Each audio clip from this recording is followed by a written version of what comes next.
Naam, basi bila shaka mpenzi mtazamaji, karibu katika mwezi mpya wa Juni. Tarehe ni mosi mwaka 2019, siku ambayo Wakenya hii leo, Wakenya wazalendo wameweza kusherehekea maadhimisho ya 56 ya sikukuu ya Madaraka iliyoandaliwa katika kaunti nambari 33, kaunti ya Narok. Vile mtazamaji, ni siku ambayo bila shaka itaweza kunukuliwa katika ramani ya nchi hii yetu ya Kenya kwa uzinduzi rasmi wa noti mpya, noti ya 50, noti ya 100, noti ya 200, noti ya 500 na vile noti ya 1000. Karibu kwa taarifa kamili, lakini kwanza tupate vidokezo.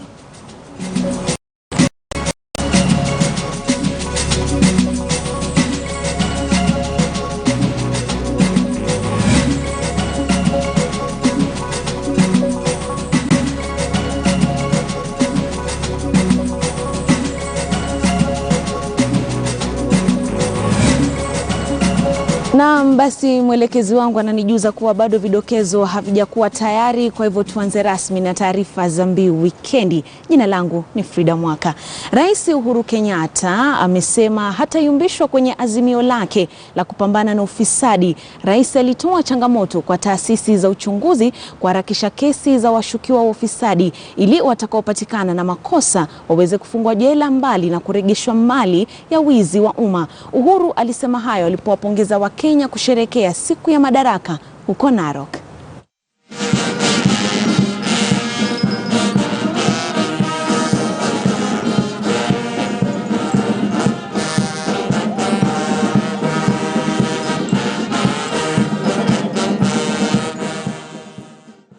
Ya muhimu ya miaka 56 tangu tupate uhuru wa taifa letu.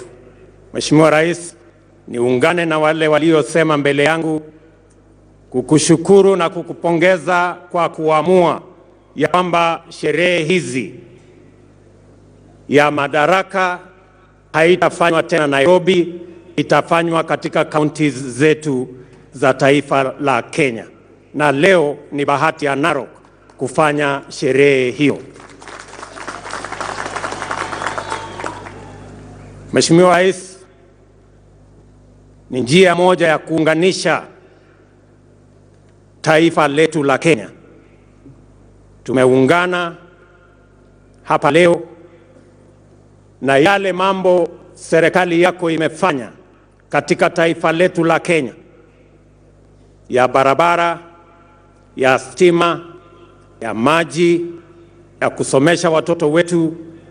Pia Narok hii wako na sehemu yao, vile gavana amesema, kikamilifu.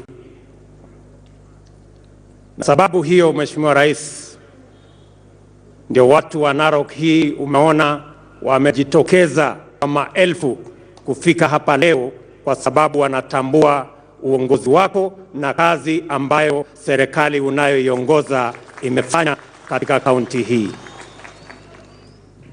Mheshimiwa Rais, sio siku yangu ya kuongea leo. Tuko na viongozi wengi. Naam, tukiachana na hoja ya Madaraka, mtazamaji, tuangazie taarifa ya tanzia, ambapo abiria 8 walifariki asubuhi baada ya matatu walimokuwa wanasafiria kuhusika katika ajali mbaya eneo la Matulu katika barabara kuu ya kutoka Eldoret kuelekea Bungoma na mpaka wa Malaba. Matatu hiyo iligonga lori lilokuwa limeegeshwa barabarani. Matatu hiyo ilikuwa inatoka Bungoma kuelekea Nairobi. Abiria wote walimokuwa katika basi la Modern Coast lilohusika pia katika ajali hiyo walinusurika, na manusura wanapokea matibabu katika hospitali ndogo ya rufaa ya Webuye. Saa 11:30 asubuhi, gari lilokuwa linasafirisha abiria kutoka mji wa Bungoma likielekea Nairobi, ilikuwa ni matatu, iliweza kupoteza mwelekeo na kuingia nyuma ya lori hili ambalo liko nyuma yangu na kuwaua abiria 7 papo kwa hapo, huku wengine ambao waliponea wakikimbizwa katika hospitali ya rufaa ya Webuye ambapo wanaendelea kupokea matibabu. Kisa hiki kilitokea mida ya saa 11:30 asubuhi, na inadaiwa kwamba yule dereva hakuweza kuona hili lori ambalo liko nyuma yangu ambalo lilikuwa lilikuwa limeharibika na lilikuwa limesimama hapa. Kwa hivyo alipojaribu kulikwepa, basi bahati mbaya akaweza kuingia nyuma yake na ile ajali ikatokea, na ndiposa wale abiria 7 wakaweza kufariki papo hapo. Na pia basi la Modern Coast ambalo pia lilikuwa linakaribia eneo hili la tukio liliweza kupoteza mwelekeo na kuingia katika mtaro upande ule mwingine wa barabara, lakini kwa bahati nzuri hakuna ambaye aliweza kujeruhiwa. Abiria wote waliweza kuondolewa wakiwa wazima, lakini ni basi tu limekwama. Na kile ambacho kinaendelea kwa sasa, maafisa wa polisi wanajaribu kufanya kila juhudi kuweza kuondoa lori hili, manake bado ni hatari kwa watumiaji wa barabara hii ambayo ni barabara iliyo na shughuli nyingi sana, kutokana na kwamba inaunganisha taifa la Kenya na taifa la Uganda katika ule mpaka wa Busia. Kwa hivyo watu 7 kufikia sasa ndio wameweza kudhibitishwa kwamba wameweza kufariki, lakini majeruhi bado wanaendelea kupigania maisha yao. Kwa majina anaitwa Rolling Skora Lochao. Tulikuwa kutoka Laikipia. Nasomea shule ya Chuo Kikuu ya Kibabii. Ndio asubuhi ndio tuliingia gari kwa Kandui. Kufika sijui hata ilikuwa labda nilikuwa na sinsia. Nilistukia tu na inashikwa kutoka kwa gari, sijui chochote kenye ili happen. Nilistukia tu nashikwa na huyo jamaa mwingine akasema ati ajali imetokezea. Kando na hayo, pia maafisa wa polisi wanajaribu jinsi watakavyoweza kuliburura lile basi la Modern Coast, kuweza kuliondoa katika ule upande mwingine wa mtaro na kuweza kuhakikisha kwamba barabara hii inakuwa salama, manake ni njia ambayo ina shughuli nyingi na ina malori makubwa ambayo yanapita hapa kutoka mataifa ya Uganda, DRC, Congo, Rwanda na Burundi na kuelekea Mombasa, na yale yakitoka Mombasa kuingia katika taifa la Uganda. Kwa hivyo nitazungumza tu na baadhi ya wakazi ambao walikuwa hapa. Labda tuanze na wewe ndugu, karibu sana kwenye KTN News. Labda ni kipi kilichofanyika usiku wa kuamkia leo? Angalia mbele. Usiku wa leo sisi tulikuwa hapa kwa gari kitu kama saa 11:30. Basi ilikuwa inatoka juu na Nissan chini. Sasa hivi tulikuwa kwa gari, tumeweka life saver mbele na nyuma, matawi. Sasa mtu wa Nissan anakuwa kitu yote, mtu yote nyuma yake. Mtu wa basi anasimama ile distance kama hiyo gari, anamwonyesha taa. Kuonyesha taa, sisi tunakaa tunapiga story. Mtu wa basi anajaribu kuhepa huko, sisi tunasikia sauti dau. Kushuka kwa gari, sio tunaona damu na watu. Na kukaribia gari mzima ni changa tupu. Kwa hivyo yeye hakuona lori lenyu, yeye aliingia nyuma. Sasa vile aliingia nyuma ndio sisi kushuka. Sisi hata tulishinda kushuhudia kuona ile jamaa, sijui kama kuna mtu alipita hivi, sijui kama driver mlango ulikuwa wazi. Mtu wa basi nayo kashuka kuja, mama analia. Sisi hata tulishinda kuangalia nini vile hiyo mwili na sijui kuna watu 3 kwanza iliboga chini, mama na jamaa mwingine sijui wengine wanapiga nduru, ndio sisi tukatoka hapo mpaka asubuhi mpaka sasa hivi. Labda nizungumze na wewe, tufahamishe jina. Okay. Kwa majina naitwa Moses Wakachunga Sebetayo. Mimi ni mkazi wa hapa. Sasa wakati tulisikia habari ya kwamba ajali imepatikana, tukashtuka kukimbia pale, tukapata ndugu yangu amekufa pale. Watu wamekufa pale walikuwa kwa gari ndogo kutoka Bungoma. Kwa hivyo tunaomba sana wale madereva wanaotumia barabara ya kupita kutoka Bungoma mpaka Nairobi wawe waangalifu zaidi sana, maana tumepata ajali ambayo hao watu wote imekuwa ni kilio kikubwa sana katika barabara hii.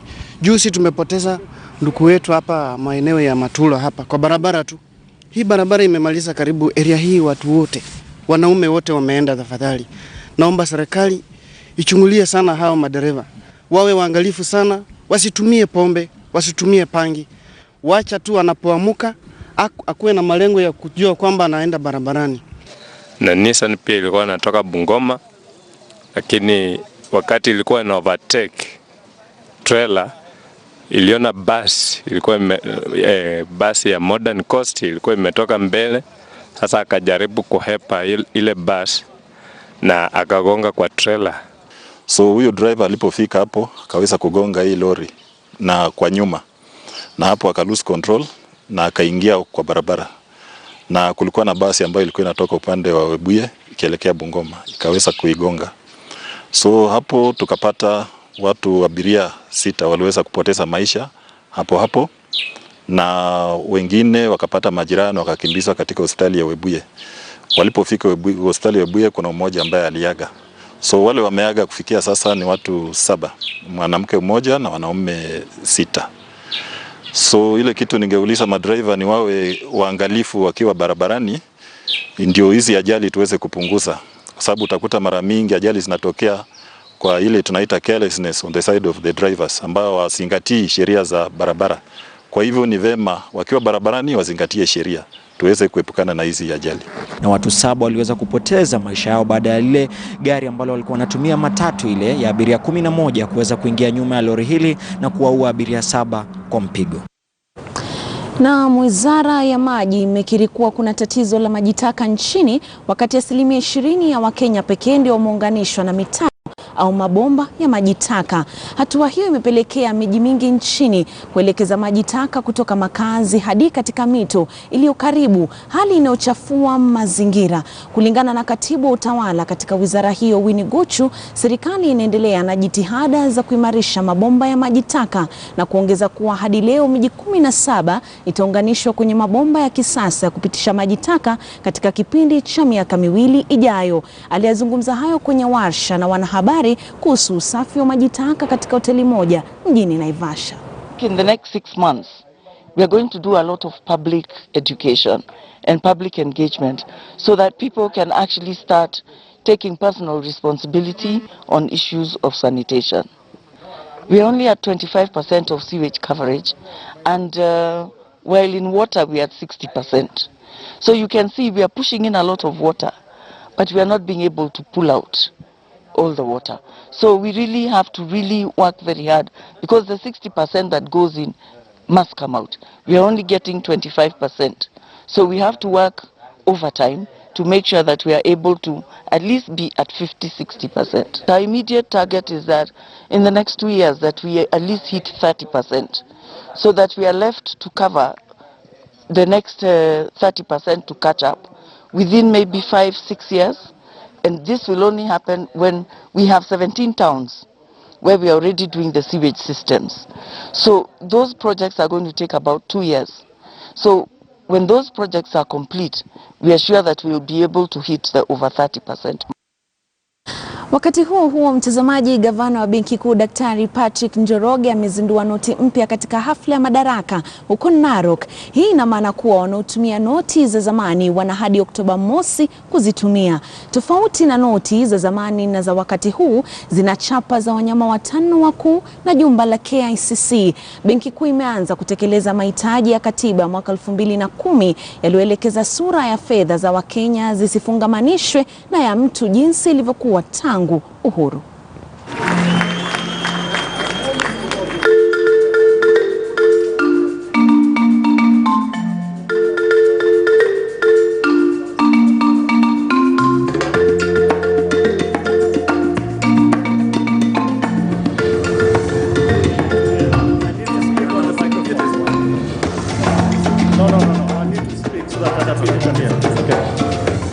Your Excellency, thank you very much for that.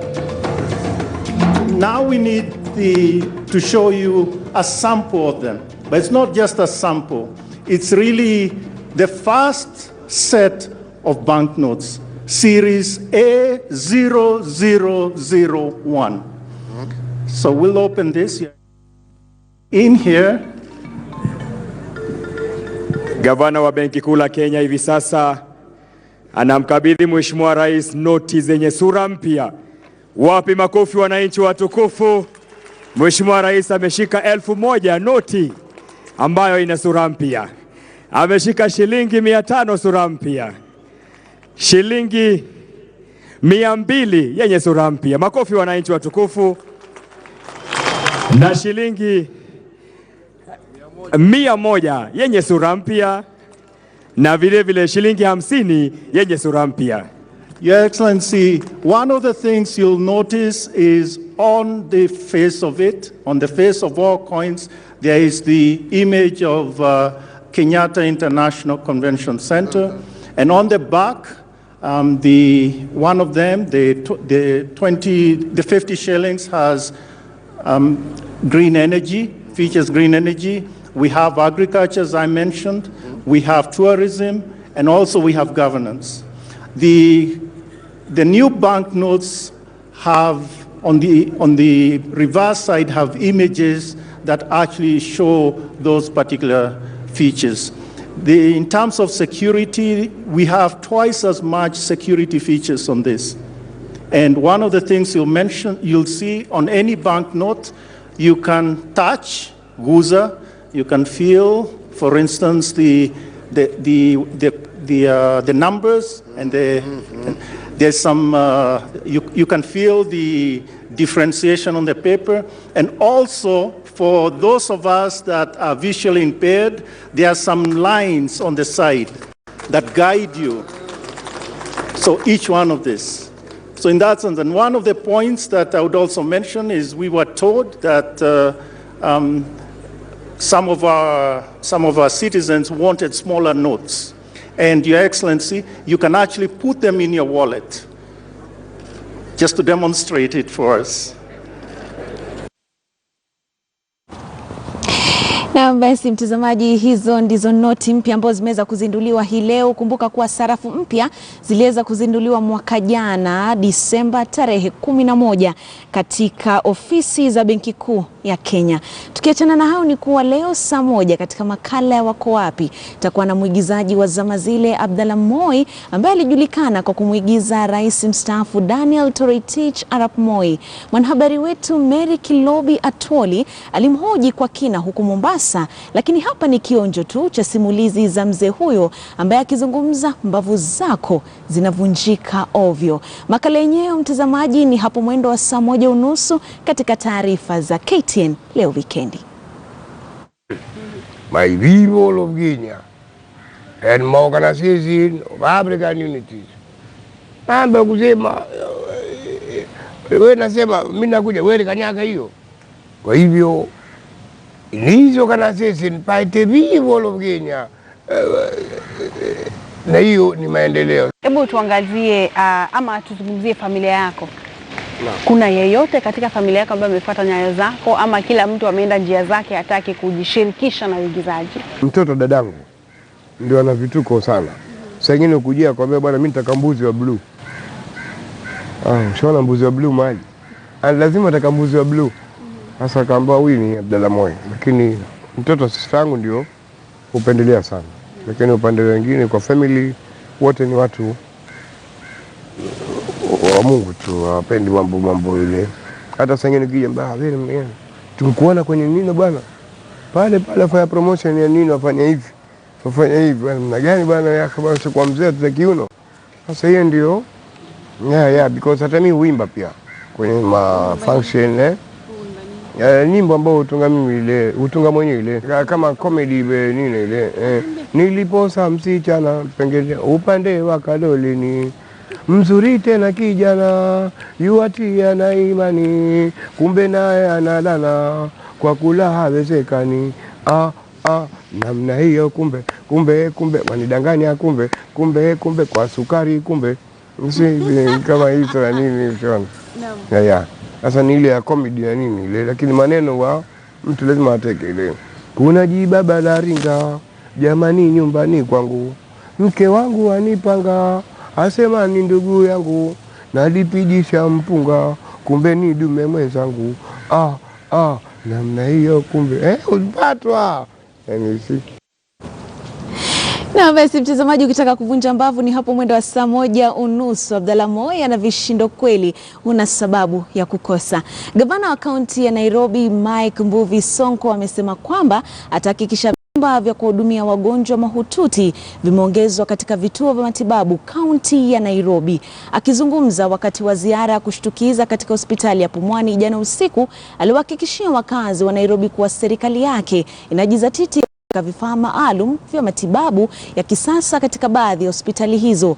Ziara hiyo pia imepelekea kuonyesha vitanda vipya vya kielektroniki vilivyowekwa katika hospitali hiyo kuu, huku akiahidi vituo vingine vya matibabu pia kupata vitanda aina hiyo vya kisasa. Gavana Sonko alikuwa ameandamana na mwakilishi wadi wa Roysambu ambaye pia ni mwenyekiti wa kamati ya afya kaunti ya Nairobi, Bwana Peter Warutere. Yes. Yes. You must press them.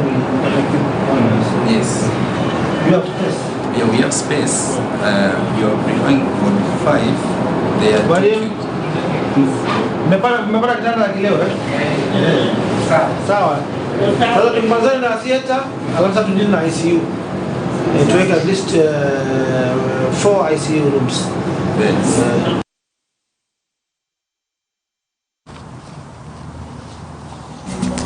Naam, kufikia hapo dakika 20 zimeza katika baada ya saa 10. Mtazamaji, ni ruhusu niweze kuchukua pumziko fupi, usiende mbali.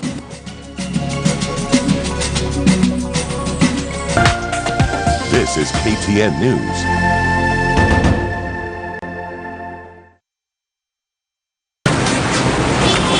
Cross from Johnson, the defender jumps high, that has to be made. Jones is inside the opposition penalty area. He jumps, he's higher than everyone. Oh, and his sails wide of the upright. Fans are feeling the pressure. Deflected and a defeat of Eriksson, and oh, it's a goal! And there's the final whistle. You can't write history like this. Usibahatishe. Get paid instantly. Play now. Usibahatishe. Cheza na SportPesa. Usibahatishe. Cheza na SportPesa.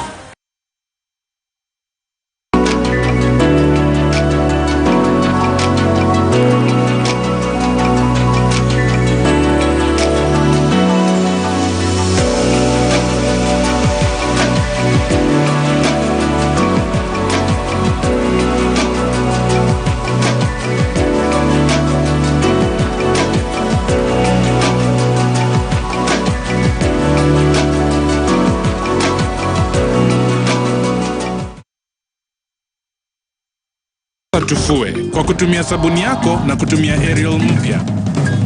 Ariel huondoa madoa sugu kwa mwosho mmoja. Jaribu leo ndio uamini au urudishiwe pesa zako.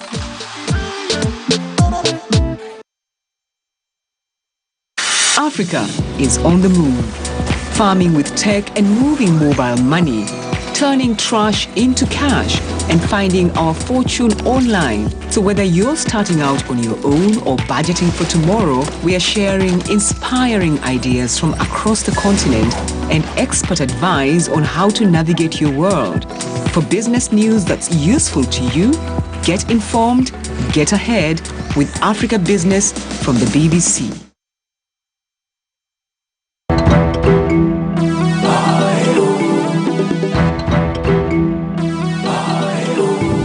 She has exported African cuisine to Seattle City in Washington State that is located northwest of the United States of America. Our signature is the fish and the goat. We also have ugali, matoke, mukimo, chapati, getheri. The wazungu come here also and they eat ugali, mukimo, and they say there's none like my restaurant in this area. Jane Kagira, this Saturday at 9:45 p.m. on both KTN News and KTN Home.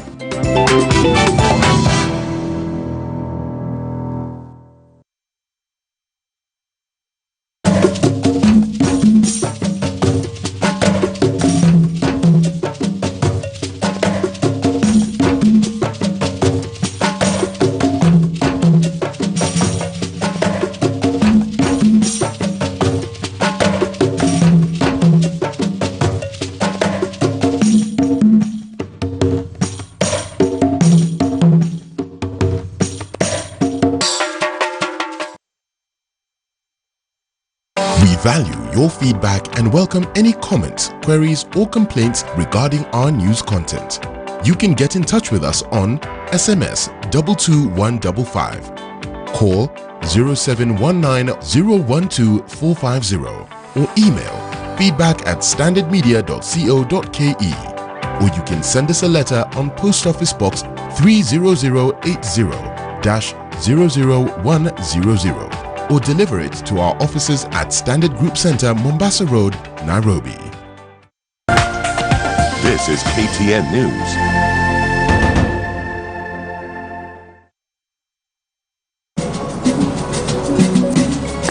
Karibu tena mtazamaji, tuzidi pamoja. Rais Uhuru Kenyatta amesema hatayumbishwa kwenye azimio lake la kupambana na ufisadi. Rais alitoa changamoto kwa taasisi za uchunguzi kuharakisha kesi za washukiwa wa ufisadi ili watakapopatikana na makosa waweze kufungwa jela bali na kurejesha mali ya wizi kwa umma. Uhuru alisema hayo alipoongoza Wakenya kusherehekea siku ya Madaraka huko Narok. 1,000 such firms have been registered to date under the program. And contracts worth Kenya shillings 88 billion have been awarded since we began the program in 2013. Fellow Kenyans, to support and deepen this positive growth, I now wish to make 2 policy directives which will provide tangible opportunities and benefits to our people. The first concerns national government payments.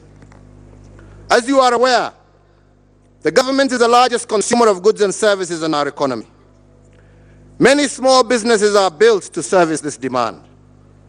Unfortunately, pending payments have negatively affected many businesses, particularly those whose bulk of capital is now locked in non-payment. This has also reduced overall spending and business activity in our economy. To alleviate this situation, I hereby direct that all accounting officers pay and settle all pending bills that do not have audit queries on or before the end of the current financial year, 30th June 2019. Further, I direct that the National Treasury to secure full compliance of this directive, and at the same time, I also call upon our county governments to follow suit. Going forward and in line with our policy to promote the local industry and enterprise by Kenya Build Kenya, I direct that all payments for supplies made to national and county governments be processed and made promptly and on a priority basis. The second policy directive regards the importation of goods by small and medium traders.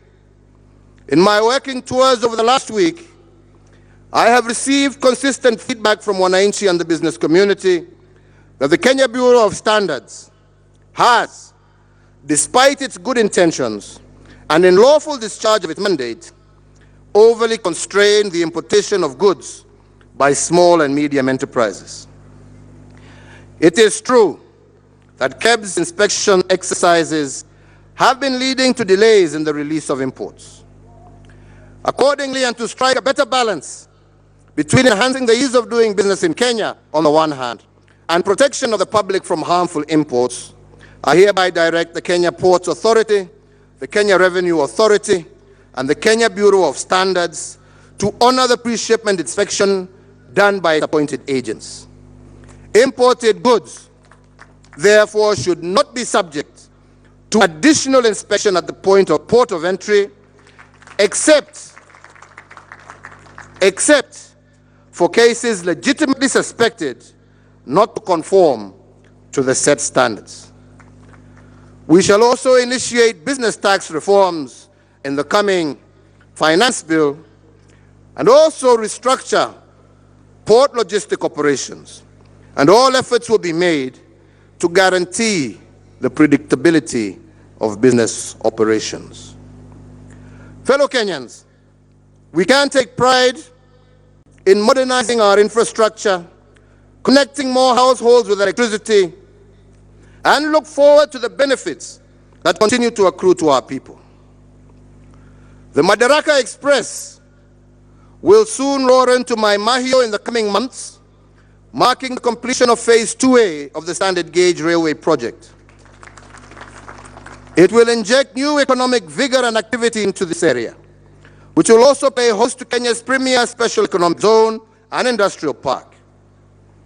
Furthermore, for the first time in Kenya's history, modern highways are under construction to link Garissa to Modogash, Garsen to Lamu, Kibwezi to Kitui, and Miguani. Numerous other projects of the same nature, including the upgrade of roads infrastructure that we have seen here in Narok County today, such as the 82-kilometer Narok-Sekenani Road, the gateway to the world-famous Mara, now 72% complete. And the Narok-Kisiriri Road are tangible examples of the progress we are making in the path towards transformation. Huku sherehe hizo zikifanya kwa mara ya kwanza huko Narok, gavana wa Narok Samuel Ole Tunai alimpa rais sifa kocho kwa kupangia kaunti ya Narok kwa wenyeji wa sherehe hizo.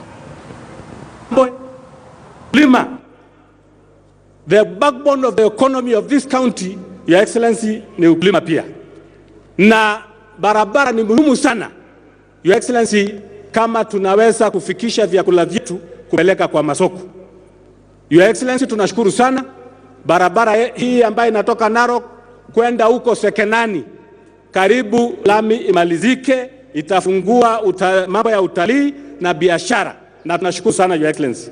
Na barabara zingine kama ya kutoka Kisiriri kwenda huko Nakuru, ya kutoka Mulot kwenda Sagamian, Sogo mpaka Lulunga, huko Transmara kutoka Kilgoris mpaka Shartuka mpaka Junction na huko Kirindon. Your Excellency, pamoja na Emuru wa Dikir, barabara ambayo zinaendelea. Your Excellency, sote tunakushukuru sana. Kwa mara ya kwanza sasa tangu ingia usukani, barabara zinaendelea kilomita 400 ambayo umetusaidia Your Excellency, sasa zinaendelea katika kaunti hii. Tunashukuru sana kwamba umetusaidia barabara hizo ziweze kufunguka. Your Excellency, ya mwisho ni kwamba tangu utukubalie hii sherehe tumeona mabadiliko mengi sana hapa kaunti hii. Naona hii stadium sasa, Your Excellency, hata timu zile za English Premier siko tayari sasa zinaweza kuja hapa vile umetutengenezea hapa. Mtazamaji, tuelekee Garissa ambapo shughuli ya Madaraka iliendelea huku watawala wa eneo hilo wakiwataka wananchi kuwa makini na swala zima la usalama. Wamesema kuwa kulikuwa na visa vya ugaidi katika eneo hilo zamani, lakini juhudi za wananchi kushirikiana na serikali zimepunguza kwa kiasi kikubwa hali hiyo.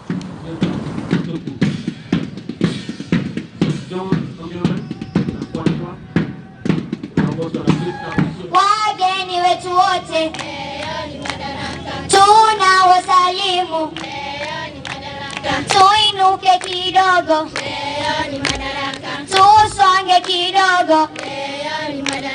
Lakini ni jukumu letu kuhakikisha kama viongozi, kama national government, kama county government, jukumu letu ni kushirikiana. Kama government departments, there is what we are calling the multi-agency approach, kuhakikisha kwamba kila mtu amehusishwa. Serikali iko na mipango ya kuhakikisha ya kwamba service delivery ama huduma imefikia mwananchi. Ile registration ambayo ilifanyika juzi ya NIMS registration ni kuhakikisha umoja na kuhakikisha ya kwamba mtu ametambulikana na nchi ya Kenya. Wale ambao hawajapata hiyo nafasi, labda kutakuwa na nafasi nyingine kwa ile ambao labda itakuwa kwa kiwango ya chini at subrogation level. Kuhakikisha kwamba kila mmoja wetu amejisajili na ndio aweze kuwa mmoja wetu, kwa sababu hiyo namba ndio itakuwa determinant ya zile huduma ambayo serikali itaweza kupatia mwananchi. Mtoto anapozaliwa watu wengi hutaka kujua kama ni wa kike ama wa kiume, lakini mzazi atasema nini wakati anapogundua kwa mtoto aliyemzaa ana jinsia tatu au intersex kwa kimombo? Inakisiwa kuwa kuna watu 800,000 nchini Kenya ambao wana jinsia isiyo ya kike ama ya kiume, na jinsi mwandishi wetu wa masuala ya afya Daktari Mercy Korir anavyoeleza katika marudio ya makala yetu, hali hii inafanya maisha yao yawe magumu kila uchao. Kwamboka Kibagendi ameishi tangu utotoni kama msichana, lakini alipofika umri wa kubalehe alijikuta katika sitofahamu kutokana na jinsi alivyokuwa akijihisi mwenyewe katika nafsi yake. Hisia zake hazikuambatana na jinsi alivyokuwa akielezwa kuhusu jinsia yake, kwa sababu vile alivyokuwa akijihisi na vile alivyoelezwa ilikuwa haiambatani. Naitwa mwanamke sawa, sina matiti mfano. Maisha yangu yote sijaipata periods. Na kama ilivyo hali kwa watu wengi wanaoishi na jinsia tata nchini Kenya, maisha ya Kwamboka yakageuka na kuwa yenye masaibu. Unyanyapaa uliomwandama ulimpa msukumo wa kujaribu kubadili mambo. Wakati nilikuwa nikiintroduce na hiyo jina, watu wako like huyu hapana, huyu hapana. Ukuaji wa mfumo wa jinsia katika binadamu hutokea kwa awamu tatu. Kwanza ni katika miezi mitatu ya kwanza ya ujauzito. Chembe za uhai za chromosome huchukua muundo wa XX kwa jinsia ya kike na XY kwa jinsia ya kiume pindi tu yai la mwanamke linaporutubishwa baada ya tendo la ndoa. Kinachofuatia ni ukuaji wa sehemu za kike au kiume. Lakini panapotokea na mvurugo katika ukuaji wa sehemu hizi, hapo ndipo utata unapoibuka. Walikuwa wanataka kunifanyia operation nyingine walikuwa naisema nitoa vaginoplasty yenye mimi sikuipenda. Kote duniani watu wengi wanaoishi na jinsia tata hufanyiwa upasuaji kurekebisha jinsia yao, uamuzi ambao huchukuliwa na wazazi wao pamoja na madaktari. Lakini suala hili limeibua utata, wengi wakihoji kwamba upasuaji unapaswa kucheleweshwa hadi mtoto afike umri ambao anaweza pia kuhusishwa katika maamuzi ya kuamua kumfanya msichana au mvulana. So wazazi wetu tunaomba sana, hii surgery yenye wanatufanyia kama sisi ni watoto na wao ndio wanaamua na madaktari, haifai kwetu. Hali ya jinsia tata inawapa watu hawa wakati mgumu, haswa wanapojisajili kupata stakabadhi tofauti, kuanzia cheti cha kuzaliwa, kitambulisho cha taifa na kadhalika. Hata huduma namba hawajaweza kujaza. Mimi niliapply passport 2014 mpaka sasa sijaipata. Kwa sababu despite the fact niko na documents zote, but wanasema hapana, your documents na wewe ni watu wawili tofauti. Jopo kazi lililobuniwa mwezi Mei mwaka 2017 na mwanasheria mkuu wa serikali kushughulikia matatizo yanayowakabili watu wenye jinsia tata liliwasilisha mapendekezo kuhusu haja ya kuwatambua watu wanaoishi na jinsia tata, lakini utekelezaji wa mapendekezo hayo bado haujafanyika. Dr. Masi Korir, KTN News. Bunge la sasa la 12 linajivunia kuwa na wabunge watatu kutoka jamii ya Wahindi licha ya changamoto za siasa zinazohusiana na karata za kubaguliwa wakati wa kampeni. Jamii hii inazidi kupenyeza mizizi kwenye ulingo wa siasa baada ya mauaji ya mwanasiasa na pia mwanaharakati Pio Gamapinto. Jamii hii ililegeza kamba kwenye nafasi ya siasa, lakini sasa wameibuka tena, huku juhudi zao zikipigwa jeki na hatua ya serikali ya Kenya kuwatambua kama kabila la 44. Wiki hii kwenye makala ya ridhaa ya bunge, mwanahabari wetu Jeff Kirui anatupa tathmini zaidi.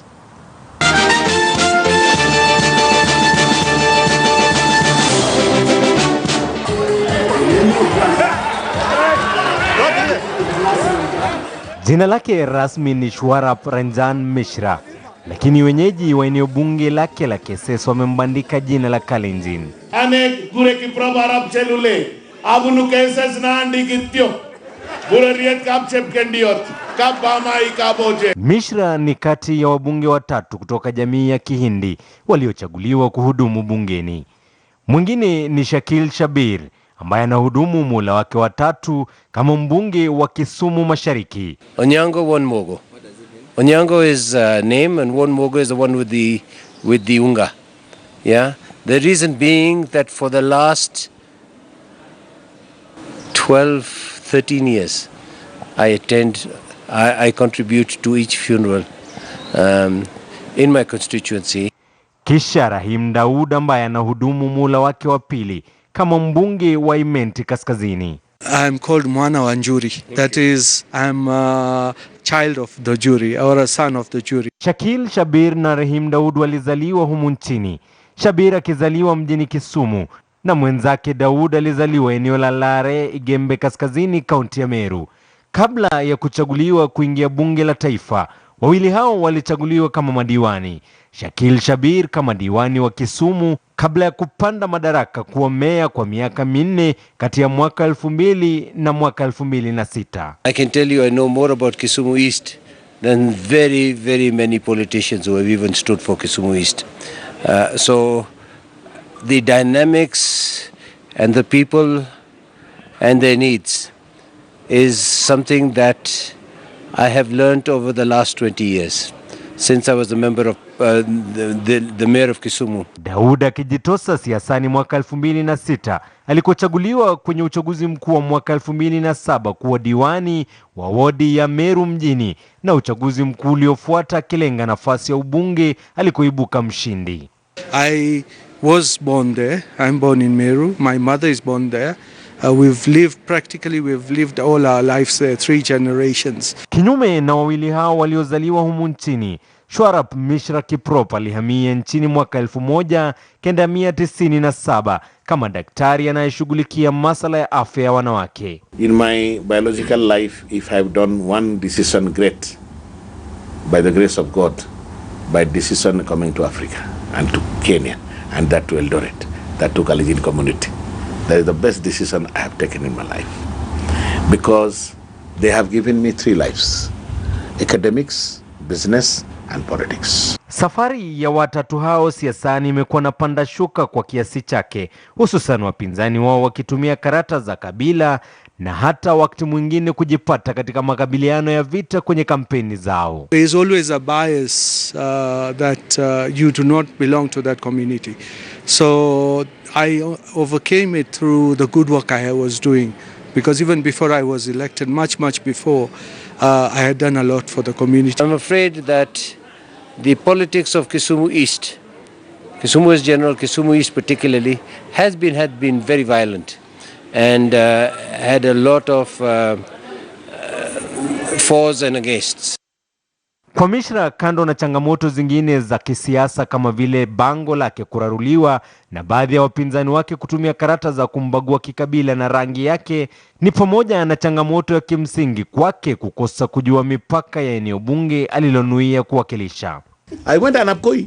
Chepkonga got mad, Honorable Chepkonga. And it is true, he has all the right to why Mishra is coming to his constituency. Is he contesting there? He declaring cases and he is talking about himself in cases. I went sometimes, Honorable Alfred Ketter's Lesos, Nandi Hills, Lesos, that side. He said, Mishra, what is happening? I said, no, I didn't know, I'm still surveying. I just went, I was surveying. Then, Kapsaret so many times, but Sudi knows. Mwaka wa 2017, Rais Uhuru Kenyatta alitoa agizo lililoorodhesha jamii ya Kihindi kama kabila la 44 humu nchini. Hatua ambayo kwa mujibu wa wachanganuzi wa masuala ya siasa itawapiga jeki jamii hiyo kujihusisha zaidi na masuala ya siasa kwa kufutilia mbali kasumba ya kabila na rangi. All 3 of us, and I'm very proud that we're not seen as Mwindis. We are seen as wa Meru, wa Jaluo, wa Kale. In the history to come of Africa, Kenya and Kalenjin, it will be written how Kalenjins displayed their love for a man from 10,000 kilometers, out of race, out of tribe, out of religion, out of clan, out of everything, just owned by themselves, by Kalenjins, and disowned their own children at the cost to give the leadership. Wow. Kabla na pindi tu baada ya Kenya kujipatia uhuru mwaka 1963, jamii ya Wahindi walikuwa miongoni mwa wanasiasa tajika, wakiwemo Dr. Fitz D'Souza na Piogama Pinto ambaye aliteuliwa mwaka 1964 kuwa mbunge maalum. Hata hivyo, mwaka moja baadaye, tarehe 24 mwezi Februari, Piogama Pinto aliuawa kwa kupigwa risasi nje ya lango la kuingia nyumbani kwake. Mauaji hayo ya kuwatishia jamii ya Kihindi ambayo iliamua kupunguza mwendo kwenye ulingo wa siasa. Hata hivyo, kadri matukio hayo yanavyozidi kwa kumbukumbu ya historia, ndivyo jamii hiyo inavyojitokeza kugombea nafasi za uchaguzi. Baadhi yao wakiwa Irshad Sumra ambaye alihudumu kama mbunge wa eneo bunge la Embakasi Kusini tangu mwaka 2013 hadi mwaka 2017, na Sonia Birde ambaye aliteuliwa wakati huo na chama cha URP kuwa mbunge maalum. Jeff Kirui, KTN News.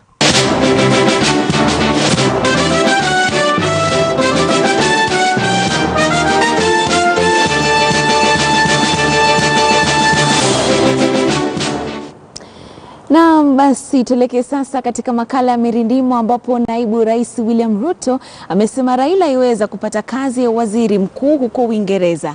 Zipo hoja kuhusu raia wa Kenya na wale wa Sudan Kusini. Na si hayo tu, Oburu Odinga yosema kakake Raila Odinga atagombea urais mwaka 2000